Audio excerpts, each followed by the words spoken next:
And now for our news on terror story tonight.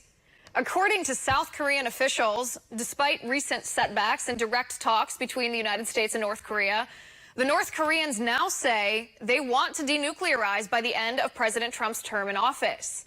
In response to this, President Trump tweeted, "Kim Jong-un of North Korea proclaims unwavering faith in President Trump. Thank you to Chairman Kim. We will get it done together." Now, President Trump has faced criticism after reports indicated North Korea was continuing to develop nuclear weapons, even after the U.S.-North Korea summit in Singapore in June. But with this new development, is President Trump proving his critics wrong by showing that his hardball negotiation tactics actually work? With me now, national security expert from IRIS Independent Research, Rebecca Grant. Rebecca, good to see you. Great to be here. All right, Rebecca, what do you make of this development? I was not expecting this from the North Koreans so soon. Well, Kim has made very clear that the relationship with Trump is pretty good, and it's confusing because it's such a multi-layered approach. But at the heart of this new process is the relationship between Donald Trump and Kim Jong-un. It has to be that way because we need that political will for the North to continue denuclearizing. So what we've seen is a very careful statement that things are still A-OK between the two of them, but we're waiting to see the facts and the next important step towards actual denuclearization. Right. It seems to me this is kind of a repeat of what we saw in June, where they had Kim Jong-un and President Trump had this sort of back and forth. President Trump said, no, we're not going to do that summit in the middle of June then. We're not going to do it until Kim Jong-un gets his behind in gear here. And under that threat, Kim Jong-un kind of caved and they ended up meeting. It seems to me this is exactly the same. Just last week, we saw President Trump say, no, we're not going to have Secretary of State Pompeo come and visit you because you're not acting correctly. And he followed through with it. And now Kim Jong-un is like, wait, I do want to meet.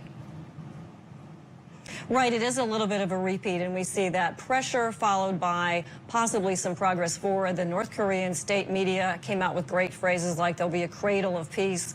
But what's really going on is we're waiting for President Moon of South Korea to make his visit to Pyongyang, which will come up here later in the month of September.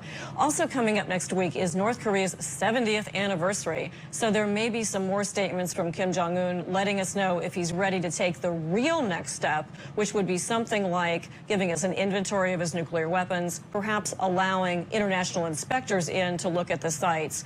North Korea claims now that they have taken some steps. They blew up a nuclear test site that they maybe didn't need.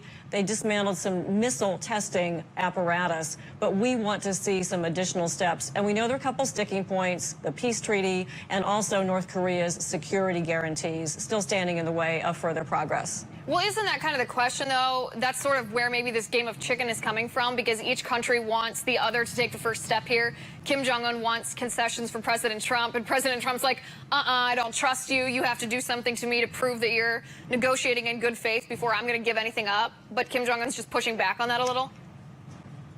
That's exactly it. We're waiting for Kim Jong-un to take the plunge or just to take a baby step towards saying this is the next real step in denuclearization. I think there's a chance that may come when President Moon visits later in the month. But as President Donald Trump said back in May, he said this can either go as fast or as slowly as Kim Jong-un wants.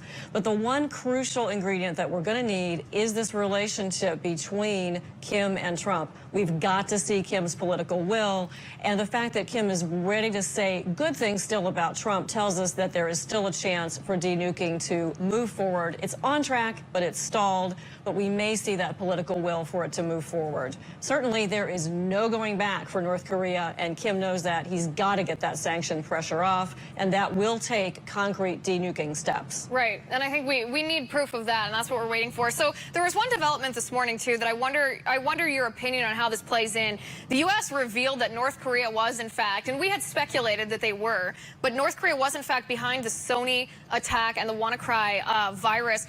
First of all, what does this tell us anything that we didn't know about their capacity to wage cyber attacks? And I guess, secondly, why release this information the day after Kim Jong-un says that he has unwavering faith in President Trump? How does that play into the negotiation?